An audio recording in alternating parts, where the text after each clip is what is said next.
Salam sejahtera buat kita semuanya. Perkenalkan, nama saya Syafitri Sinuraya, CGP Angkatan 9 Kabupaten Langkat, akan memberitahukan aksi nyata modul 2.3. Latar belakang dari aksi nyata ini, coaching merupakan suatu mekanisme yang dapat membantu usaha perubahan budaya dunia pendidikan untuk menjamin tercapainya tujuan pendidikan sebagai organisasi yang berorientasi kepada pendidikan yang mengutamakan elemen pengembangan kompetensi dan inclusiveness. Coaching juga merupakan proses seseorang yang berperan untuk memperbaiki kehidupan atau kinerja orang lain. Dalam dunia pendidikan, coaching sangat diperlukan sebagai salah satu teknik dalam proses menyelesaikan permasalahan dengan menggali potensi baik guru maupun murid. Dengan kemampuan dan keterampilan bertanya dari seorang coach dapat menyadarkan coachee akan kekuatan dan kemampuan yang dimilikinya, sehingga coachee tersebut mendapatkan solusi atas permasalahannya sendiri. Hal ini juga sejalan dengan sekolah kami yang memiliki guru dan murid dari beragam karakter dan kekuatan serta permasalahan yang dimiliki.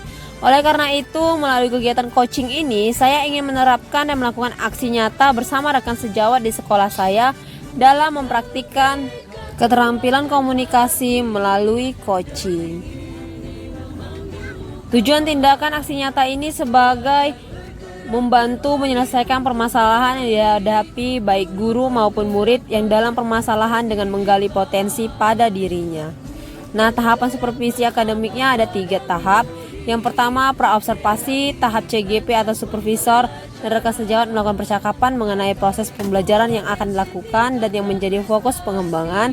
Lalu tahap kedua, observasi, di mana tahap kedua ini CGP yang selaku sebagai supervisor melakukan observasi kepada rekan sejawat di dalam proses pembelajaran serta mencatat temuan-temuan pada lembar observasi. Lalu tahap ketiga, pasca observasi. Di sini tahap terakhir di mana CGP atau sebagai supervisor melakukan percakapan coaching dengan memberikan umpan balik yang berbasis coaching pada rekan sejawat. Nah, berikut video coaching saya di tahap pra-observasi bersama Ibu Irma Sunarti Purba selaku guru PKN di SMP kelas 8. Apa kabarnya di pagi hari ini, Bu? Luar biasa. Bagaimana kondisi Ibu menghadapi anak-anak sekarang, Bu? Menyenangkan. Oke, nah di sini kita akan melakukan praobservasi ya, Bu. Nah, pertanyaannya ya, Bu, ini mau mengajar pelajaran apa ya, Bu? Oh, kalau saya di kelas 7 sekarang pendidikan Pancasila, 89 namanya pendidikan Pancasila dan Kewarganegaraan. Izin ya, Bu. Ini saya mau observasi Ibu. Nah, Ibu mau ambil jenjang di kelas berapa kira-kira? Saya ambil jenjang di kelas 8 aja ya, Bu.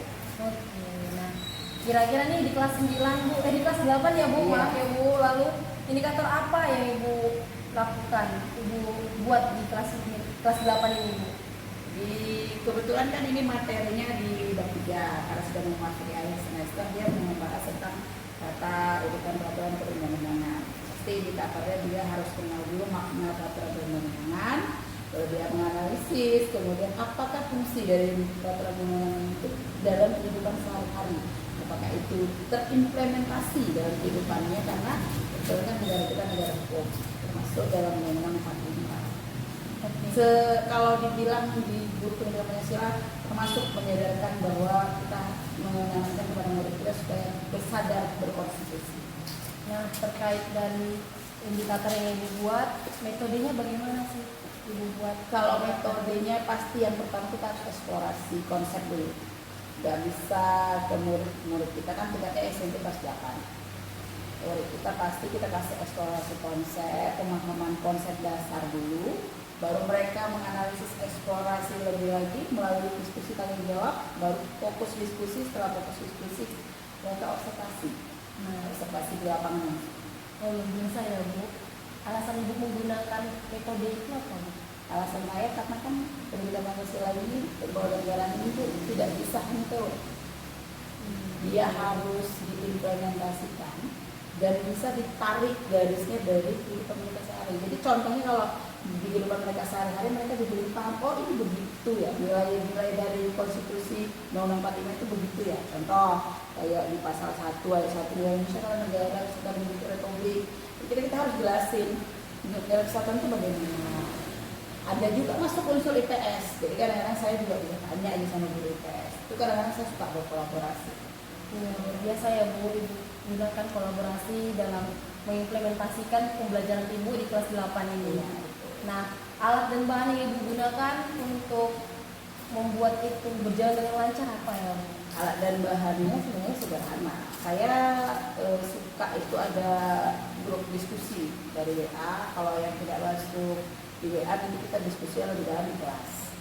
Kadang-kadang saya kasih eksplorasi konsep, mereka saya kasih materi yang lebih luas.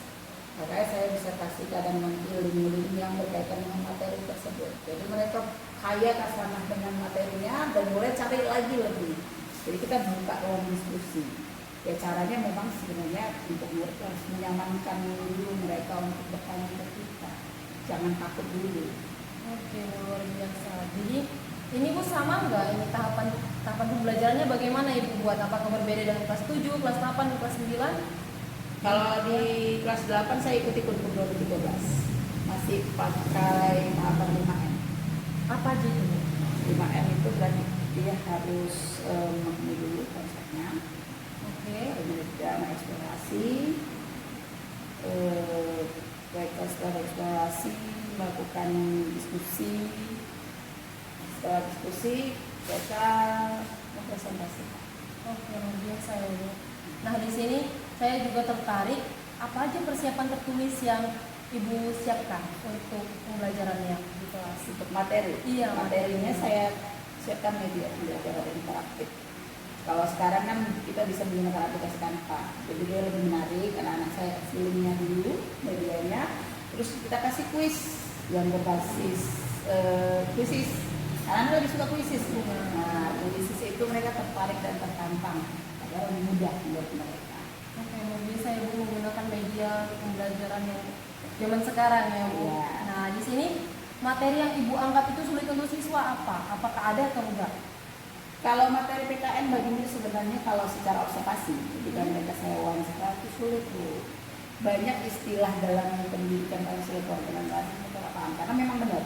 Kalau di pelajaran PKN ini kan bicaranya tentang istilah hukum ada, istilah politik ada.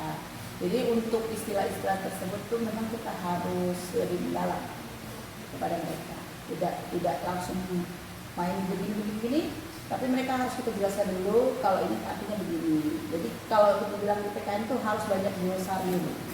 Nah dari yang Ibu sampaikan tadi, setelah Ibu melakukan pembelajaran itu, kompetensi apa saja yang ada pada siswa dengan pembelajaran yang Ibu buat?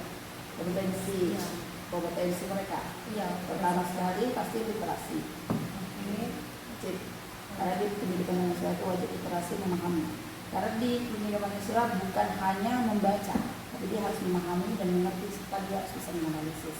Yang kedua, konsepnya mereka bisa, kalau dibilang keterampilan hidup sebagai warga negara yang baik. Itu kompetensi yang memang harus dicapai, karena pendidikan Pancasila itu sebenarnya larinya ke situ, muaranya di situ. Berarti memahami karakteristik juga ya Bu. Memahami dia sebagai warga negara Indonesia, karena empat elemen dari Undang-Undang Pancasila itu ada Pancasila, NKRI, Nilai Tunggal Ika, dan Undang-Undang 45. Itu semua berdasarkan tentang memang kita sebagai warga negara Indonesia yang baik. Walaupun memang masih di kelas 8 itu dasarnya, tapi dia sudah lanjut dari SD kan. Nah di sini apa yang perlu mendapat perhatian khusus pada pembelajaran ini? Apakah ada? Di peraturan perundang-undangan ini perhatian khususnya mereka harus lebih banyak pasang mengenai Undang-Undang 45. Karena sejarah lahirnya Undang-Undang 45 ini kita sudah pernah berganti konstitusi, anak-anak nggak paham apa tugas Undang-Undang 45. Contoh, anak-anak dari kelas 7 saya sudah tekankan bahwa mereka sudah wajib punya buku Undang-Undang 45. Tapi mereka nggak paham itu bukunya buku tentang apa. Jadi memang prosesnya sangat lama. Dari kelas 7 sampai kelas 9 itu mereka baru sadar. Ketika di kelas 9, oh iya ini ternyata undang-undang berisi tentang kedaulatan negara, bentuk negara, susunan pemerintahan. Jadi memang itu dasar.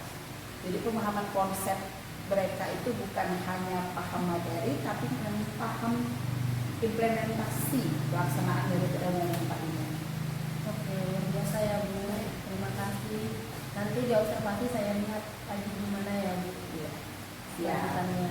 Terima kasih Bu Irma. Selamat pagi. Pagi Bu Fitri. Terima kasih saya sudah diskusi. Mohon maaf kami Bu.